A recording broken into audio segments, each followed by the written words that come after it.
So this next piece is going to focus a little bit more on the US practice. And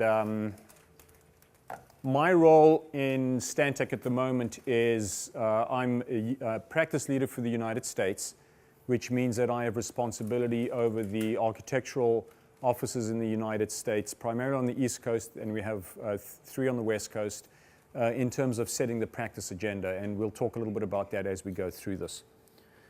So essentially, again, just, our core values are really important, and we need to keep the organization focused on that. So integrity, embracing the highest standards of personal integrity, we really need to force that into the culture of the company. People are really so important. Teamwork is a fundamental part of our culture. Clients are at the bullseye of what we do. If we don't have clients and keep them happy, we can't do anything. Profits really keeps the door open, and being a publicly traded company, we absolutely have to manage ourselves fiscally really strongly. And give return to our shareholders, and then safety. Who is Stantec? We basically do everything from the environmental, the building, the ground up, the infrastructure, the land, and then we deal with water as well. And this is just a graphic rendition of Pittsburgh, the city of Pittsburgh, to show you how we can analyze the city, slice and dice it, and how Stantec has a role to play in every one of those aspects from a design and an engineering and an architectural point of view. So there's really a lot of good stuff we can do. We've talked a little bit about the building group spectrum of services. I think this just, again, takes you from the big picture, the site planning, the utilities, the geotech stuff on the left, through the master planning, the geoinformatics and landscape architecture, then into the actual building design where we do programming, learning environments, architecture, into the energy side of it, the energy and engineering and systems engineering, and then into the actual modalities of what we do. We do academic buildings, business buildings, student centers, and all of that stuff within the higher education realm. Our practice model is based on these 4 elements: M&BD, which is marketing and business development, design, excellence and quality, integrated practice, and then talent and emerging leadership. And this is really the sort of 4 elements that, as a practice leader, we want to focus all our practice leaders in the United States on, because this is what can really develop a strong cornerstone for any business unit. Everything starts with an idea. And so when you work with a client, you have to come up with a good idea. You've got to be able to entice the client into that idea, and then you've got to have the ability to sell it. So it's all good and well coming up with a doodle and the idea of a tree within a building, but you absolutely have to take it through the rigor of development and analytics and into architecture and engineering, and then you actually got to engage your client to sell them and have them buy into your idea, and that's really the lifeblood. Now, this is something that Jenna was involved with. This is Case Western Dental. This is work that took us pretty much 1 week to do. We did the site analysis and then integration. We did the lab planning within the footprint. We did the massing on the right-hand side to integrate this into the context, and then we did several versions of visualization. And this just shows you the power of technology, particularly as it comes into selling an idea, developing an idea and selling it. And this is a package that was developed within a week by a team of probably 4 in probably 3 offices. And this is just in the final rendering of that building within the context. The critical thing I'm trying to point out here is you have to work very, very quickly. You've got to come up with great ideas, articulate them, and then sell really hard, because this is ultimately what allows you to be able to compete in the marketplace. And it's the front end of the spear, the M&BD side, that is so important for us to be able to keep work coming into our organization, attract strong projects, and get us to move downfield. Integrated practice is then what happens once we've secured these projects within the organization. This is just a Revit model showing you how tightly we work with our own in-house teams, landscape architects, civil, MEP, interiors and technology, all integrating them into this one holistic piece. This is a community college STEM building. You can see the supply return ducts. You can see the structure. You can see some of the curtain wall that's beginning to happen. And all of this happens very early on.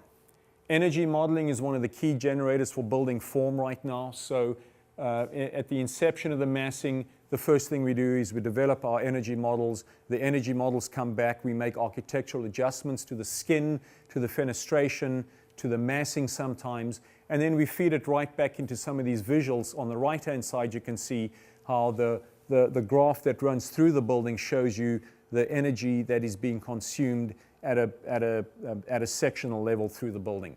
And then at the end of the day, this is what you get. You know, this is a building that's been informed by engineering. This whole curtain wall was designed in accordance with some of the heat loads that were analyzed by the energy model, and then the engineers and the architects going to and fro. We committed to fritting, we committed to horizontal sunshades, and we pulled the space behind that curtain wall away from the skin to deal with thermal comfort. But it's really sort of a hand-in-glove strategy where the engineers inform the architects and the architects inform the engineers. A big part of what we're trying to do here as well under design excellence and quality is figure out how we can measure design. And how can you measure success within design? And it's a very, very difficult thing to do. Designers don't like being measured. You know, you guys all know that design is a tough thing to talk about.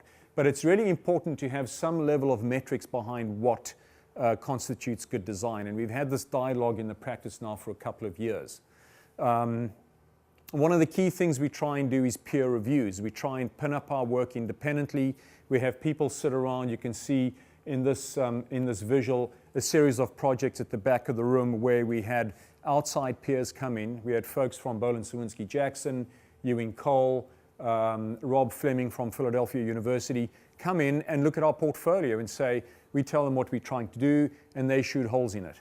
And if we can try and do this on an annual basis, we get some really good reverb from our peers as to why we are succeeding and why we're not. Our internal methodology is beginning to focus on these 5 parameters of design excellence. We're throwing these 5 elements up onto the wall. Vision, every project should have a vision. Responsive design, design needs to be highly responsive to context, client, program, etc. Innovation, every project should have an innovative presence and a story to tell. Performance ties into engineering, ties into efficiency, all of that good stuff. And then ultimately craft. We talk about how buildings are made, and all of those can then get measured. Wanted to talk to you a little bit about a couple of projects here. This is Carnegie Mellon chemical engineering that we did, and what was great about this building is it's essentially like a Swiss watch.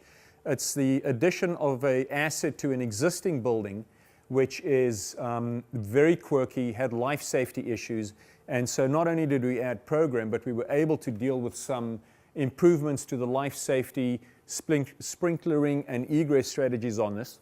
And then you can see here again some of the exterior images on the right-hand side of that right wing and the left-hand side of the left wing.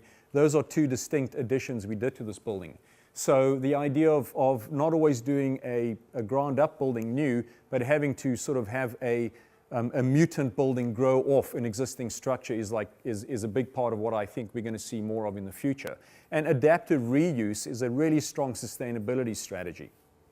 This is a project we did at Rensselaer Polytechnic. You can see the diagram at the top right that starts exploring the idea of shade and atrium, and then the evolution of that into a more structured diagram that's beginning to talk about materiality, space, and orientation, and how that skin over the atrium can be fritted and can actually perform with the sun orientation. And then on the left-hand side here, the spatial aspects of what that atrium does socially. These are then the floor plans of that building as well, and this just shows again how a new building is wrapped around an existing asset, creates a new atrium space within the campus. So there's not just formal program space, but then there's the informal atrium where program can sort of occur between an existing building and a new building, and you get the formal learning and the informal learning that is so important. So all these programmatic elements start driving some level of innovation. And then ultimately the craft of the architecture. This is a joint venture project that we did with Boland Sawinski Jackson, and certainly, you know, we both learned a lot because we had different expertise to bring to bear, and it was a very, very powerful project at the end of the day. And you can see, you know, architecturally the level of craft, the brick, and the materiality and the integration with the landscape. I think in this is also particularly successful. A really, really strong building for us. This is a project we're doing in Pittsburgh right now, which is being driven by the Urban Redevelopment Authority. They're trying to activate parts of the city that isn't working that well. So it's a sort of a branding issue, it's a retail issue, And we've got a really talented young guy who basically is using this database of the city and populating it with the people and running these simulations to see how the city's behaving and how we can modify some of those behaviors. So this shows you 3 modules within the city, and we're doing a particle simulation for how people move out of those tall buildings. Each of those tall buildings basically have occupants, 30 to 40,000 people in different parts of the city that then move in and out of those buildings at different times of the day. And when we mock those patterns up, when we simulate those patterns, we can figure out how we can activate parts of the city that need activation, and that has a direct correlation with what happens at the streetscape. Where do we want to enhance retail corridors, et cetera, et cetera. So at the end of the day, for you designers, I think it's really important that you look at these 3 key areas of design, leadership, and community. And you are all going to be coming into a world with increasingly tough problems, wicked problems that we don't always know how to solve. Design, I think, is one of the most unique professions and disciplines that anyone can have to try and deal with these issues of humankind. And it's really important for you to focus on people, because it's really all about people in the design world and how we work. And then just lastly, you know, all of you are, you know, at a point in your lives here where you are about to launch. You're going to graduate and you're going to go into the big wide world. Don't screw it up. I don't want to sound like one of your parents, but you get one shot at it, and don't ever underestimate your ability to have an impact on the world. And hopefully this has been informative, and I think the world is going to need more designers and more talent and more innovation, and that's what you are all going to be doing. So that's it. That's all I had. No clapping. You're going to make me blush. They're going to make me blush.